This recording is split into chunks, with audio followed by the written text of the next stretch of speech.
Please understand.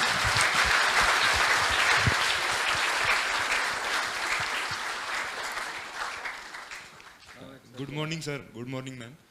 My question is that how anyone can handle ego?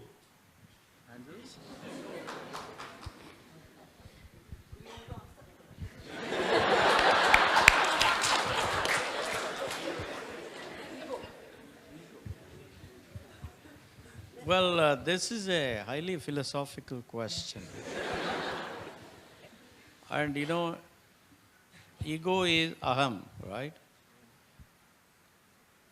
This is not a question that is limited to one culture, even though by all reckoning, we Indians have the highest ego per unit of achievement. That's a reality. That's a reality. We always, in everything, we say, Mera Bharat Mahan, this is the greatest cricketer in the world, this is the finest scholar. We tend to use too many superlatives. I think the best way to overcome ego is to start giving the credit to the team and try and make the younger members of the team feel an inch taller in your presence. Make them feel that they are the owners of what has been achieved. This requires a lot of effort, lot of proactive efforts. And once you start doing it, then that becomes the norm. Everybody will, it's the leader's responsibility to do it. And once the leader starts doing it, everybody else will start doing it. So these are all things that have to be learned hard, practiced hard. And they are not easy to give up, but once you put in a lot of effort, I think it should be possible. I will handle in a different way. What is to think great about us actually? We are like anyone. I have a brother who is a professor at Caltech and an astrophysicist. So I asked him once, he did 50 papers on nature or something. So I was very proud. I asked him, is it not great? He said, look at this. Look at the universe. There are many Milky Ways. There are many suns. And one of the sun, there are many planets. In one of the planets, there's Earth. In this Earth, there are many countries. In that country, there is a country known as India. In that country, there are many states. In that, Karnataka is one state. In Karnataka, there are many places. And Hubli, I belong to a place known as Hubli. Hubli is one town. In Hubli, there are many houses. We are one of them. What's great about us? You tell me. What is great about it? If you think we have done something fantastic and great, then unnecessarily you feel you get ego. If I'm very beautiful, please remember there's Aishwarya Rai. If I'm very rich, please remember there's the Bill Gates. There are always people above you and below you. You are normal. And given set of circumstances, you have done something nice, it's fine. Much more than that, you should not take credit because really life is not worthy of fighting for ego. It's not really not worth it. Your lifespan is small and do something good, have fun, do legally, ethically right things and enjoy life. That's enough. Why think I'm the Superman? There is nobody Superman. There is no superwoman. There is nobody. If I'm writing well, there is always people who are better than me. So you should never think that way. You are ultimate in life. There is nobody the ultimate in life. Life itself is ultimate. Okay? Thank you.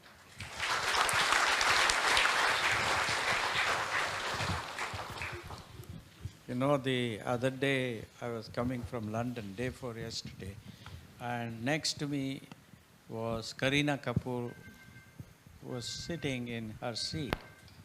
So many people came to her and they said hello. She didn't even bother to react. I was a little bit surprised. Whoever came to me, I stood up. We discussed for a minute or half a minute. That's all what they were expecting. But she must be a million admirers. She must have been tired. That is not the issue. That is not the issue. The issue is... Murthy, a founder and a software person will have maybe 10,000. But film actors will get 1 million. Okay? No. That is not the issue. The issue is when somebody shows affection, I think you can also show it back in however cryptic manner you can. I think that is very important. Anyway, It depends. these are all the ways to reduce your ego, that's all. Anyway. I'll tell a very funny incident. About 20 years back, maybe 20, I suppose. I was traveling in one of the airlines, and my students, one of them has become an air hostess. She's the chief of that, okay? She said, ma'am, how come you're in economy? I said, I paid for it, okay? She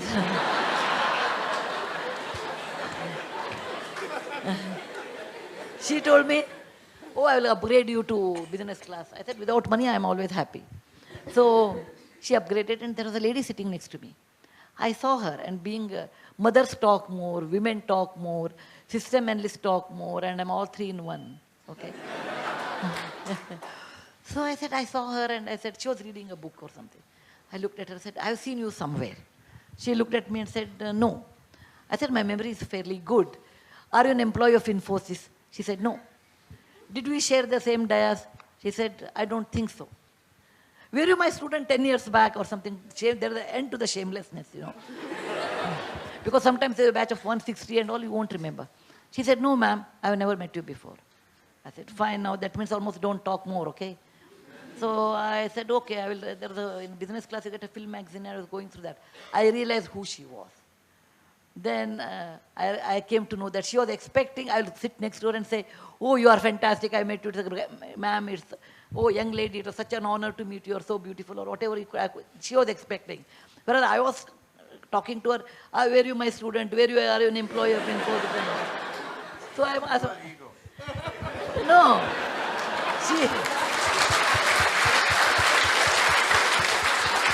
not that way. Because I saw her picture, then I realized she was a film actress. So until that I said, no, I've seen her somewhere because I've seen her poster. That's the reason. It is not that, I know, she has to acknowledge me. Seeing her picture in the film magazine, I realized she was a film actress. But she felt very offended, you know, I'm asking her all these silly questions. So it depends on what you think about yourself. You think you're normal, then you don't bother. You think you're something special, then it hurts you a lot more when people don't talk, you know, don't acknowledge you. Now let's go to a girl.